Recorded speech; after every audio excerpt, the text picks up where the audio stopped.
하나님은 기능과 행복에 있어 가실 길을 가심에 아무 걸림이 없으시고 그분의 아들도 기능과 행복에서 하나된 길을 갈 수 있습니다.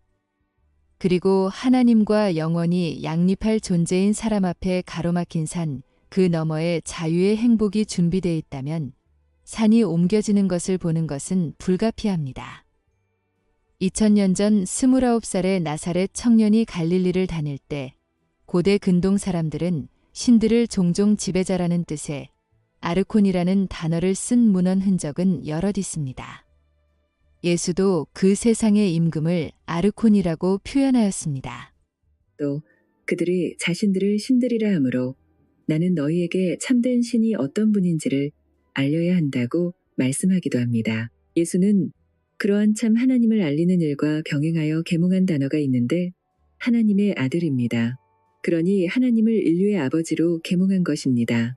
이러한 계몽은 분명 신성모독이라는 이슈와 싸워야 되거나 정치적으로도 매우 불리한 처지로 몰릴 위험이 있었습니다. 왜냐하면 당시 로마의 황제도 신의 아들로 숭배받던 시대였기 때문입니다. 예수는 신의 말씀을 받은 자들은 신들이라고 성경에 기록되어 있다고 말씀하시면서 이러한 성경의 기록은 폐할 수 없다고 선언함으로써 갈등의 위험을 무릅쓰고 유대인들과 격렬하게 논의하는 모습을 보여줍니다. 또 오늘날 바이블이 먼저 계몽된 서구 사회가 어느 지역보다 평등을 내세워 국가 통수권자를 국민투표로 선출하는 등의 시민 문명을 이룬 것은 모두 이러한 정신에서 나온 것이라고 볼 때 예수 한 명이 가져온 파급 효과는 매우 컸습니다. 유대인들은 예수를 향해 네가 요셉의 아들이 아니냐, 그런데 네가 아브라함보다 먼저 있다고 하느냐, 참남하도다 라고 말하는 유대인들에게 잡히고 매맞으며 결국 버림을 받아 십자가형에 처해지는 상황으로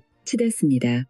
역사적 예수의 십자가 사건은 아무리 고상한 신학적 의미로 해석하려 해도 알 수 없도록 설계되어 있는 사건입니다. 카톨릭과 개신교 그리고 다른 그리스도교 전승에도 이 사건을 완전한 그림으로 단증하지 못합니다. 그들이 권위를 부여하는 기록이란다면 재정이 일치된 사회를 살던 유대인들과 고대 근동의 종교적 상황에 맞게 버전화시킨 것들입니다만 그것마저 파격적이라 히브리 성서에서 따로 독립됩니다. 그것은 오늘까지도 유대인들에게 받아들여지지 못하고 있습니다. 그만큼 그들에게 위험해 보였습니다. 결국 기록들 중 일부가 신약 성서라는 타이틀이 되었죠. 그러나 더 정확히는 예수가 지시한 비밀한 섭리가 담긴 책들은 따로 있었고 비밀 속에 전승될 수밖에 없었습니다. 아마도 시대 자체가 감당기 어려워 수준운동이 될 가능성을 고려해서 그랬으리라 추상해 봅니다. 예수님의 가르침이 고대 근동 사람들의 입맛에 맞도록 퍼져나가는 동안 가르침 자체의 고유한 힘은 갈수록 살아나며 당시 고대 근동의 사람들에게 새로운 희망을 제시했습니다. 인간은 지배도구가 아닌 목적으로서의 존엄성을 가진 존재이며 압제적 지배에 맞서 평등을 추구할 권리가 있음을 깨닫도록 촉발하고 있었습니다. 우리는 기적 수업 레슨에서 사람에게 천혜적으로 수락된 승리가 바로 우리의 것이라고 알려주시려는 강한 의도를 자기 생애를 통해 보라는 식의 의도를 느낍니다.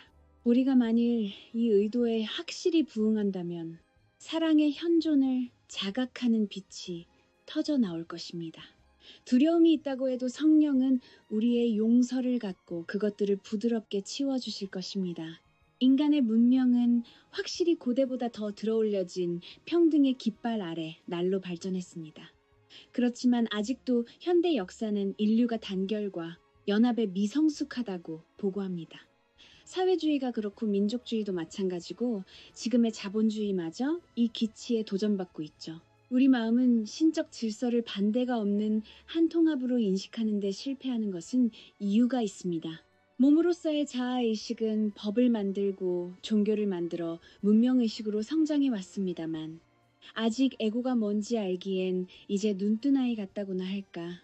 에고는 애완동물 수준이 아니라는 것은 늙고 생명력을 소진하며 병들고 죽음 앞에 불안함을 떨치지 못할 때야 비로소 사유하는 이슈입니다. 그것도 흔치 않죠. 에고가 무슨 일을 하고 있는지 볼 때는 이미 때 늦을 수 있습니다. 이때 기적 수업은 우리에게 주어졌습니다.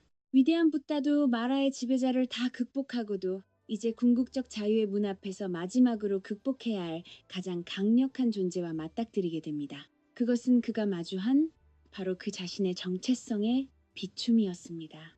기적 수업은 확실히 사람들에게 구원과 자유뿐 아니라 사람을 하나님과 영원히 양립할 창조를 동터오게 합니다.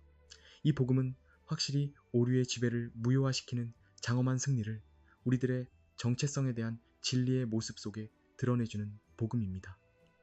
지나온 역사란 이 책의 비전이 만들 걸작의 그림 속에 히즈스토리, 즉 그리스도의 이야기입니다. 그래서 우리는 역사연대를 히스토리라 부르고 전후를 그리스도전과 주후라고 불렀다는 것을 모르는 이는 없을 겁니다. 시간을 어찌 부르든 상관없겠죠. 시간의 꿈을 꿰뚫는 우리의 정체성에 관한 진리가 시장에서, 길에서, 내 방에서, 내 꿈에서 우리를 부릅니다. 우리가 진정 가짜들에게서 눈을 돌려 탓하기를 멈추고 보내주며 고요해질 수만 있다면 이 성령의 부름을 빛으로 만날 수 있습니다. 이것이 기적 수업입니다. 경륜의 시대에 인류 앞에 출현할 영원한 복음의 출현을 사도 요한은 계시록 14장 6절에 계시해 놓았습니다. 그게 혹시 지금 우리 손에 들려있는 기적 수업이라면 당신은 어떻게 하시겠습니까? 용서의 태양은 빛납니다. 빛을 가리는 구름 같은 장애란 부드럽게 치워내면 그만입니다. 몸이라는 제한과 경계는 우리가 해제하면 그만입니다. 만일 몸과 에고를 그리스도에게 맡겨 아무 신경 쓰지 않아도 된다면 이 수업의 가치는 충분해집니다.